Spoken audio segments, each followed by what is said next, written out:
ریاست کارهای داخلی شهر دوشنبه روز 1 ایول سال 2024 همگی چند ساعت بعد در اینترنت نشر شدن ویدیوی رتکوب یک دختر خبر داد که ویران کنندگان ترتیبات جمعیتی معین و بازداشت شدند. مرکز مطبوعات ملیسای پایتخت تاجیکستان گفت در اساس نوار در شبکه‌های اجتماعی نشر گردیده از جانب کارمندان میلیسیا شهروندان شریفوف شریف جان، مفتونه گل محمد، قربانوف بابا جان، خل محمد طلبکزاده و بابایف منصور ساکنان شهر دوشنبه برای ویران نمودن ترتیبات جمعیتی دستگیر کرده شدند.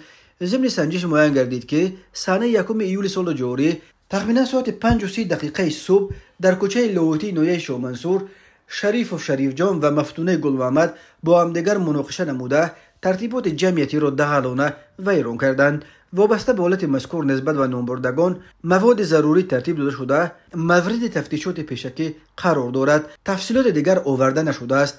معلوم نیست که بعضی این نفران بر اساس کودکس حقوق ویرانکنی مأموری با اتهام میدان‌باشی پروتکل ترتیب دادند و یا بر اساس ماده 237 کودکس جنایتی با اتهام افباشی پرونده جنایتی گشودند. ویدیو جنجال بین جوانان ظاهرا مست و یک دختر نیز ظاهرا مست موج واکنش‌های منفی را در بین کاربران به وجود آورد و آنها از مقامات ملیسای پایتخت خواستند که تا این افباشان را دستگیر کرده به جوابگری بکشانند. خود دستگیر شدگان برای شرح ماجرا دسترس نیستند.